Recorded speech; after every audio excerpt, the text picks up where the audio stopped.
Walii qajeelummaan addunyaa hoggane jirratu jedhanii nama baay'ee bitee dachee nafaan bane. Aduun ifa dhaabdee ulfina keetiifis gaarreerroo komanii galata siif galchuu sodaa tokko malee waliif fuudhanii. Ati jajamii bara baraanii, ati jajamii bara baraanii, ati jajamii bara baraanii, waliin qabamii bara baraanii, bara baraanii, bara baraanii, bara baraanii, Yesuus olaanii, bara baraanii, bara baraanii, bara baraanii, Yesuus olaanii.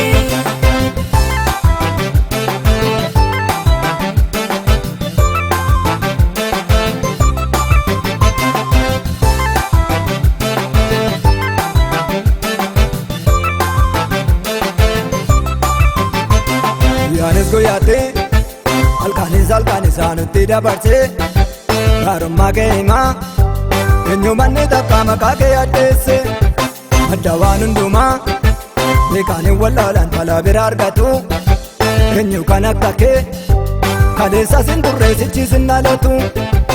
Adda waan hundumaa beekanii wallaalaan falaa bira argatu eenyu kan akka kee kaleessa sin turreessichi sin dhalatu.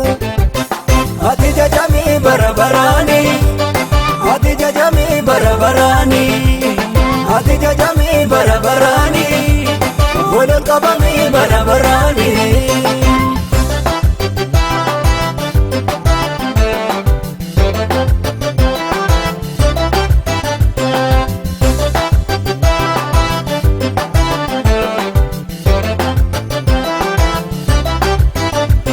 Beekaa baay'ee nyaattee dacheen hin dubbanne afaan ishee qabattee firaaf qabeenyaanii ofoolchuudhaaf jecha baay'ee tattaafatee.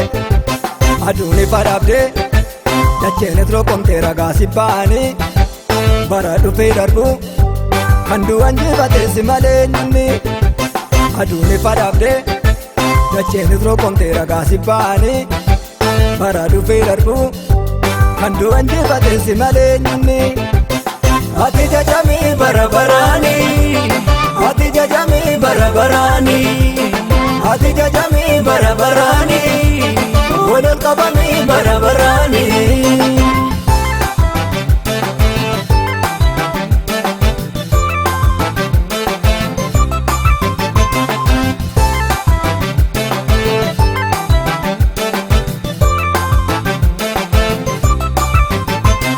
Ministeera sookee lafti jedha kee amma jettu keessaa isa tokko kaastee tokkommoo qabuusa maaltu si daangeessa. Qajeelfama keetiin alatti jiraachuu eenyuyyuu hin danda'u. Ammam yoo guddate humna yoo qabaate bishaan ol yaa'u. Qajeelfama keetiin alatti jiraachuu eenyuyyuu hin danda'u. Ammam yoo guddate humna yoo qabaate bishaan ol yaa'u. Ati jajamii bara baraanii, ati jajamii bara baraanii, ati jajamii bara baraanii, waliin qabamii bara baraanii, bara baraanii, bara baraanii, bara baraanii, Yesuus olaanii, bara baraanii, bara baraanii, bara baraanii, Yesuus olaanii.